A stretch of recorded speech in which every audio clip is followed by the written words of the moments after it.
Hello everyone, I'm Overhaul, and today we will be doing the final Soul Eater review, being Soul Eater Volume 4. The usual disclaimer at the beginning. I am not a kid-specific channel. Although the topics that I discuss do look like they're for kids, they are really not. I'll either be saying things, describing things, or talking about things that are a little more violent and mature for children to watch. I will also use words that are not really, well, kid friendly. Curse words, and those are very much going to be in it. So if you're a child, I would seriously advise you not to watch this. Everyone else, I hope you enjoy the video. So yeah, of all the volumes, I would say the contact in this volume is probably one of my favorite stories in it. Maybe it's because there are 5 stories it's instead of 4, but I really like what's in it. So the first two part, there is a story about basically going into Maka and Soul's relationship and kind of going through all things they are dealing with right now. Like Maka's whole feeling she has to be stronger, that she's too weak, and Soul's weird connection to the devil dream he has, as well as the whole black blood that they seem to be having.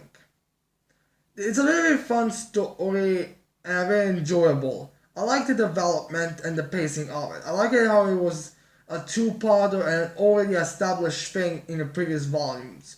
Because when it comes down to it, the problem I've noticed with this writer's story is that a lot of conflicts seem to be this volume only and then over, even though you would think they could have been before this.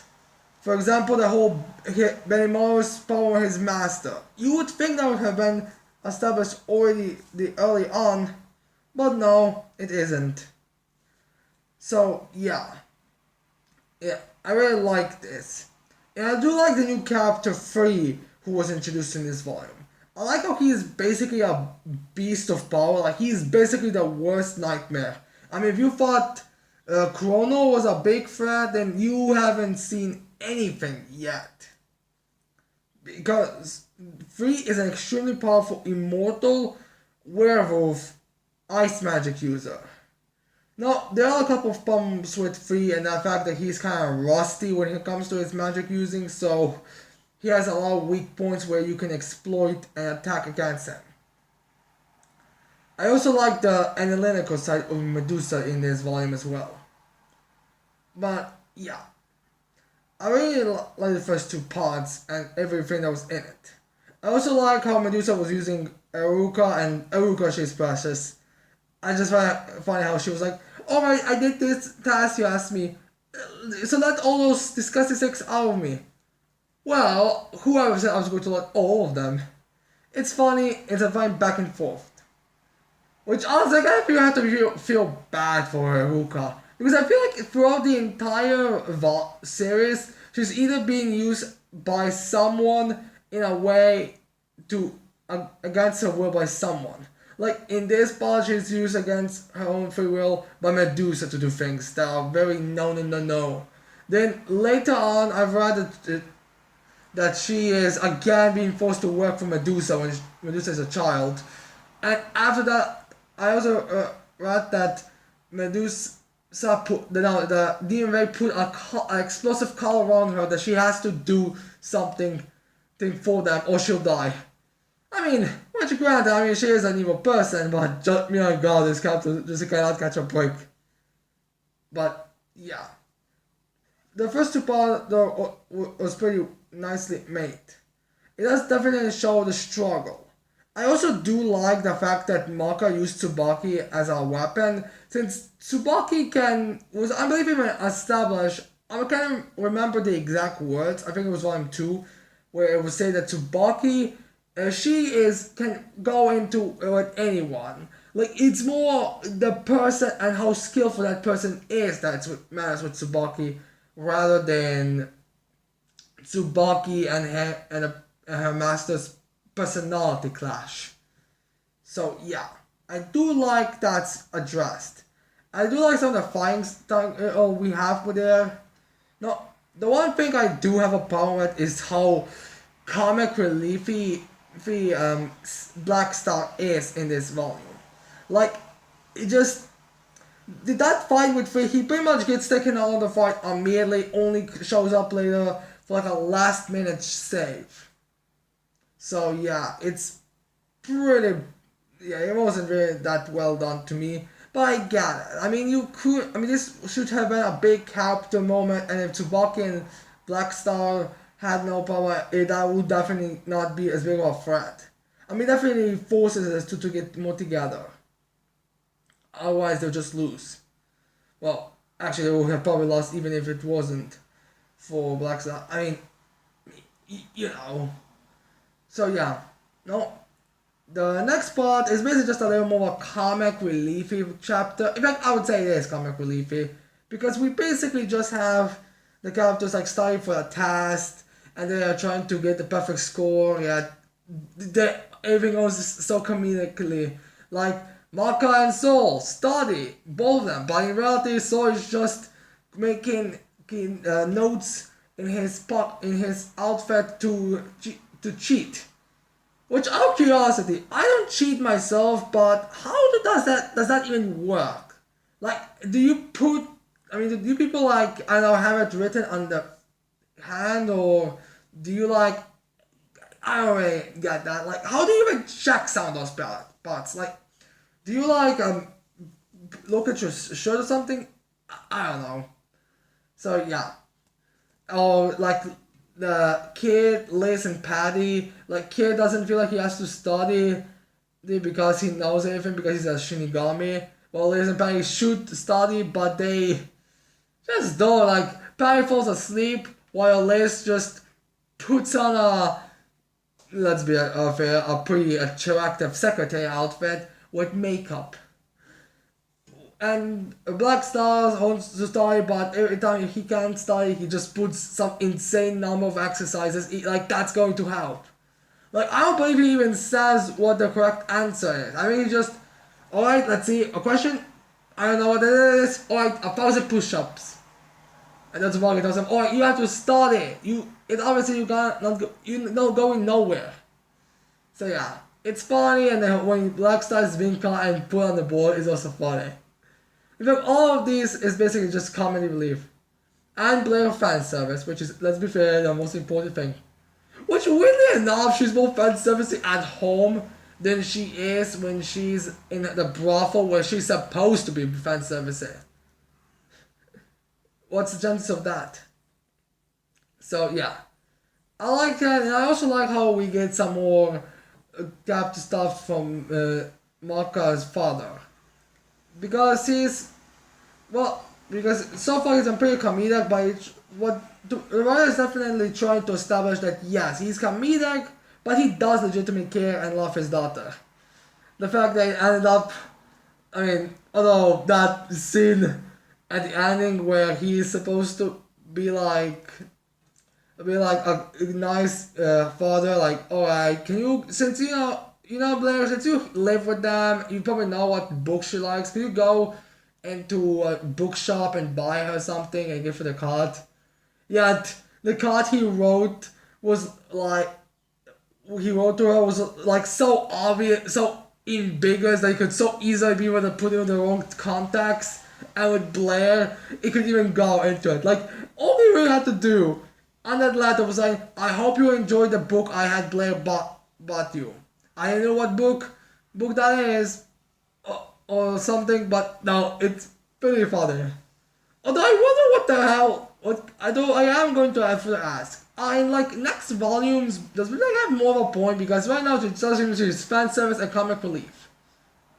But yeah, no, the final two chapters are more about Kit and Liz and Patty versus, well, not really versus Chrono, more just like Kid and Liz and Patty go on an adventure.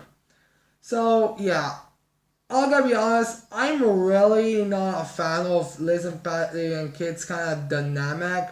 I feel like their focus chapters so far are the most comedic. Maybe it's one of those, oh, this is a part of the story, so they're gonna be having the short arm the stick. Because I do believe there's an arc very far from here where we focus more on Kit and Liz and Patty, but this one is, I mean, they're a little too comedic for me, to say the least. Well, no, not for me at least, but just saying compared to everything else right now. Because it's not very much of a character as much as Liz and Patty just screwing around, be like, hey, be symmetrical. I mean, seriously, there's such a joke in there where Patty runs them when they're on a boat into a giant ship, and Kit's like, hey, how dare you run us into a ship? If you're gonna run us into a ship, run us in the straight line. It has to be symmetrical. And then she does that. And he's like, alright, let's go on the ship. I mean, it's funny, but compared to Tsubaki and Maka's and Soul Stories, it's a little kind of an odd duckling, if that's the right way to use it. And the whole thing with Kid not being able to fight because it's not symmetrical. If he doesn't use both of the Thompson sisters, it's a little like, maybe there'll be a captain moment later where he decides to use one weapon, but it just seems a little annoying where he's literally in danger of dying purely because it's not symmetrical. But yeah. The scenes with Liz being kind of scared of ghosts, and there being this like, I mean, as this tough, badass character, but in reality, she's basically like if you just took a girl, like just a random girl, or from a random subordinate neighborhood is pretty funny. Like she's supposed to be this tough and tumbled, child growing up on the streets. But yet, everything she does is like so normal girl like. So yeah, I used to like kind of, and then and there's this new villain, the Flying Dutchman. He is okay. I guess he's a okay captain. I mean, his design is not really much, and honestly, he's just more annoying. No, Chrono, he is the fight between Kid and Chrono is alright when we see it. And I like to see. I mean, I wonder if this was made because people wonder how would like Chrono fight against Kid or something. And it was a pretty decent fight. It wasn't much to it. It wasn't much of a focus. I mean, the whole thing was like Chrono getting souls into him and then leaving. So yeah. And we don't see much. We have Kid following him, and then when he sees the symmetrical sign, it's pretty much how it goes. So yeah, that's pretty much all that is. And then afterwards, there's something that the kid hears, and the Dutchman says, the Kishin that's the closest. So yeah, Kid becomes to be Wanda. Like, he's not an idiot. Well, I think this is what I'm supposed to establish. He's overly into symmetrical, but when it comes to like serious thing, like, when it comes to, alright, Kishin is the closest to Dean Ray. Or that seems like very dangerous, something I should really know all about. So yeah, that's pretty nice to see. So yeah, now the final parts with Medusa are also really good. Because I like how Medusa's intelligence is used in this, and how heroes are not idiotic when it comes to this. Because Stain like notices little weird things like, Medusa, she was in a place where apparently there was a snake coming up, where there was a witch, and she was the only person there. And then we have the fact that she seems to have a very particular interest in Soul and Mocha. And this medicine she has, I don't remember seeing it anywhere. And I like how Medusa's is like, alright, technically I'm not lying. Alright, let's think about this. Alright. The first option would probably be to attack him, but that would not be the smartest thing to do. So instead, I will just tell him it's a mess. Like, there's a way I can spin this around. I like how he's not fooled by it. Like, he can believe it and he does understand. In fact, she even states it's not a lie. it is true. This medicine is made of herbs that she's using, but he is suspicious and he does suspect her, but he needs hard solid proof, because if they're just going around saying, "Oh, she is a witch," that would be not really that beneficial. I mean, after all you have is one killing attempt that people are probably not gonna believe you. I mean, let's be fair here. It is our job to care about the students. In fact, he even himself stated in the previous volume. But yeah. Now, and yeah, soon as that happens, she's like, "Alright, I have to cut the bullshit. Alright, Eruka, I want you to get the briefcase, blow my house up." Because again, she knows that the time's kind of the essence, and by the preview of the next volume, yeah, the main conflict is coming. So yeah, this volume was pretty good, and I really like the stories in it. It's really enjoyable, is what I'm basically trying to say. Now, anyways, I hope you liked this review. I hope you're gonna leave a like and subscribe to my channel for more videos in the future. And that's it. I cannot wait to see all people next time. Bye.